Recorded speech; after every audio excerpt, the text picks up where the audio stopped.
बिस्मिल्लाहिर्रहमानिर्रहीम। चुनांचे जब तालुत लश्कर लेके साथ रवाना हुआ तो उसने लश्कर वालों से कहा कि अल्लाह एक दरिया के जरिए तुम्हारा इम्तिहान लेने वाला है। जो शख्स इस दरिया से पानी पिएगा वो मेरा आदमी नहीं होगा और जो इस नहीं चकेगा वो मेरा आदमी होगा। ईला ये है कि कोई अपने हाथ में एक चुल्लू भर ले तो कुछ हर्ज नहीं। फिर हुआ ये है कि उनमें से थोड़े आदमियों के सिवा बाकी सब ने उस दरिया से खूब पानी पिया। चुनांचे जब वो यानी तालुत और उसके साथ ईमान रखने वाले दरिया के पास उतरे तो ये लोग जिन्होंने तालुत का हुक्म नहीं माना था कहने लगे कि आज जालूत और उसके लश्कर का मुकाबला करने की हम में बिल्कुल ताकत नहीं है। मगर जिन लोगों का ईमान था कि वो अल्लाह से जा मिलने वाले हैं उन्होंने कहा कि न जाने कितनी छोटी जमातें हैं जो अल्लाह के हुक्म से बड़ी जमातों पर गालिब आई हैं और अल्लाह उन लोगों का साथी है जो सब्र से काम लेते हैं। और जब ये लोग जालूत और उसके लश्करों के आमने सामने हुए तो इन्होंने कहा, ऐ हमारे परवरदिगार, सब्र व इश्तिखाल की सिफत हम पर उंडेल दे, हमें साबित कदम बख्श दे और हमें इस ना मानने वाले कौम के मुकाबले में फतह और नुसरत अता फरमा दे। चुनांचे इन्होंने अल्लाह के हुक्म से उन जालूत के साथियों को शिकस्त दी और दाऊद ने जालूत को कत्ल किया और अल्लाह ने उसको सल्तनत और दानाई अता की और जो इल्म चाहा उसको अता फरमाया।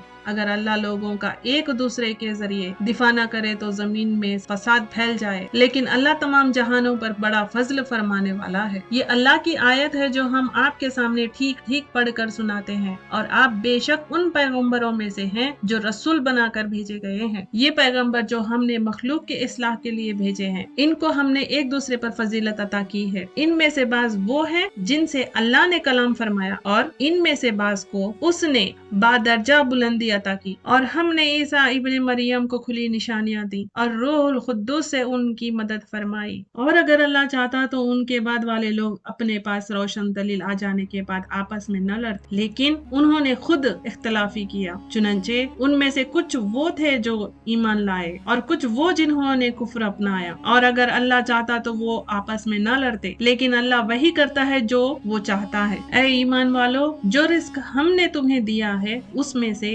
वो दिन आने से पहले पहले अल्लाह के रास्ते में खर्च कर लो, जिस दिन ना कोई सौदा होगा, ना कोई दोस्ती काम आएगी और ना कोई सिफारिश हो सकेगी। और जालिम वो लोग हैं जो कुफ्र इख्तियार किए हुए हैं। अल्लाह वो है जिसके सिवा कोई माबूद नहीं, सदा जिंदा है, जो पूरी कायनात संभाले हुए है, जिसको ना कभी ऊँग लगती है ना नींद। आसमानों में जो कुछ है वो भी और जमीन में जो कुछ है वो भी सब उसी का है। कौन है जो उसके हुजूर उसकी इजाजत के बगैर किसी की सिफारिश कर सके? वो सारे बंदों के तमाम आगे पीछे के हालात को खूब जानता है और वो लोग उसके इल्म की कोई बात अपने इल्म के दायरे में नहीं ला सकते सिवाय उस बात के जिसे वो खुद चाहे। उसकी कुर्सी ने सारे आसमानों और जमीनों को घेरे हुए है और इन दोनों की निगहबानी से उसे जरा भी बोझ नहीं होता और वो बड़ा आले मुकाम साहिब अजमत है। दीन के मामले में कोई जबरदस्ती नहीं, हिदायत का रास्ता गुमराही से मुमताज होकर वाज़ेह हो चुका। इसके बाद जो शख्स तागुत का इनकार करके अल्लाह पर ईमान ले आएगा उसने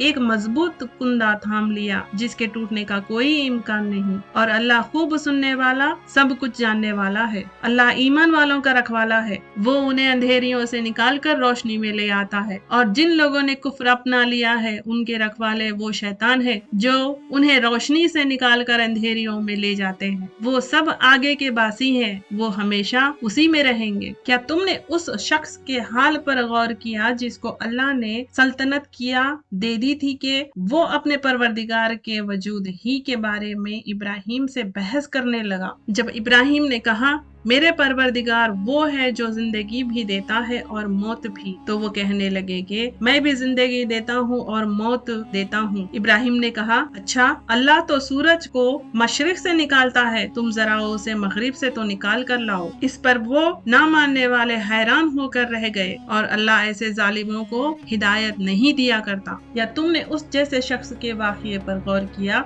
جس کا ایک بستی پر ایسا وقت گزرا ہوا جب وہ چھتوں کے بل گر پڑی تھی۔ اس نے کہا کہ اللہ اس بستی کو اس کے مرنے کے بعد کیسے زندہ کرے گا؟ پھر اللہ نے اس شخص کو 100 سال تک کے لیے موت دی اور اس کے بعد زندہ کر دیا، اور پھر پوچھا کہ تم کتنے عرصے تک اس حالت میں رہے ہو؟ اس نے کہا 1 دن یا 1 دن کا کچھ حصہ۔ اللہ نے کہا نہیں، بلکہ تم 100 سال اسی طرح سے رہے ہو۔ اب اپنے کھانے پینے کی چیزوں کو دیکھو کہ وہ ذرا نہیں سڑے، اور دوسری طرف اپنے گدھے کو دیکھو کہ گل سڑ کر اس کا کیا حال ہو گیا ہے، اور یہ ہم نے اس لیے کیا تاکہ ہم تمہیں لوگوں کے لیے اپنی قدرت کا ایک نشان بنا دے۔ اور اپنے گدھے کی ہڈیوں کو دیکھو کہ ہم کس طرح انہیں اٹھاتے ہیں، پھر ان کو گوشت کا لباس پہناتے ہیں۔ چنانچہ جب حقیقت کھل کر اس کے سامنے آ گئی تو وہ بول اٹھے کہ مجھے یقین ہے کہ اللہ ہر چیز پر قدرت رکھتا ہے۔ اور اس وقت کا تذکرہ سنو جب ابراہیم نے کہا تھا کہ میرے پروردگار مجھے دکھائیے کہ آپ مردوں کو کیسے زندہ کرتے ہیں۔ اللہ نے کہا کیا تمہیں یقین نہیں؟ کہنے لگے یقین کیوں نہ ہوتا، مگر یہ خواہش اس لیے ہے کہ تاکہ میرے دل کو پورا اطمینان حاصل ہو جائے۔ اللہ نے کہا اچھا تو 4 پرندے لو اور انہیں اپنے سے مانوس کر لو، پھر ان کو ذبح کر کے ان کا ایک ایک حصہ ہر پہاڑ پر رکھ دو، پھر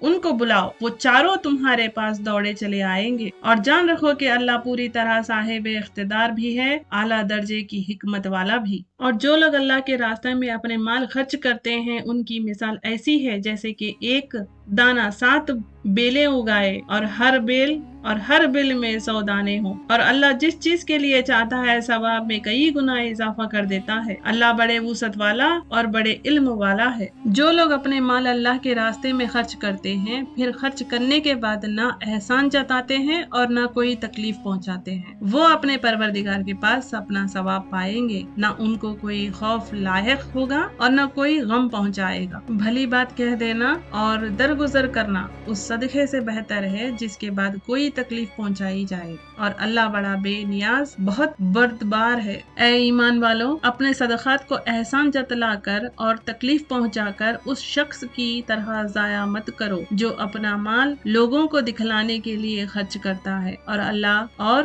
یوم آخرت پر ایمان نہیں رکھتا۔ چنانچہ اس کی مثال ایسی ہے جیسے کہ ایک چکنی چٹان پر مٹی جمی ہو، پھر اس پر زور کی بارش پڑے اور اس مٹی کو بہا کر چٹان کو دوبارہ چکنی بنا کر چھوڑے۔ ایسے لوگوں نے جو کمائی کی ہوتی ہے وہ ذرا بھی ان کے ہاتھوں نہیں لگتی، اور اللہ ایسے نہ ماننے والوں کو ہدایت تک نہیں پہنچاتا۔ اور جو لوگ اپنے مال اللہ کی خوشنودی طلب کرنے کے لیے اور اپنے آپ میں پختگی پیدا کرنے کے لیے خرچ کرتے ہیں ان کی مثال ایسی ہے کہ جیسے ایک باغ کی کسی تیلی پر واقع ہو، اس پر زور کی بارش برسے تو وہ دگنا پھل دے کر آئے، اور اگر اس پر زور کی بارش بھی نہ برسے تو ہلکی پھوار بھی اس کے لیے کافی ہے۔ اور تم جو عمل بھی کرتے ہو اللہ اسے خوب اچھی طرح دیکھتا ہے۔ کیا تم میں سے کوئی یہ پسند کرے گا کہ اس کا کوئی کھجوروں اور انگوروں کا ایک باغ ہو جس کے نیچے نہریں بہتی ہوں، اور اس کو اس باغ میں اور بھی ہر طرح کے پھل حاصل ہو، اور بڑھاپے نے اسے آ پکڑا ہو اور اس کے بچے بھی کمزور ہوں، اتنے میں ایک آگ سے بھرا بگولا آ کر اس کو اپنی زد میں لے لے اور پورا باغ جلا کر رکھ جائے؟ اسی طرح اللہ تمہارے لیے اپنی آیتیں کھول کھول کر بیان کرتا ہے تاکہ تم غور کرو۔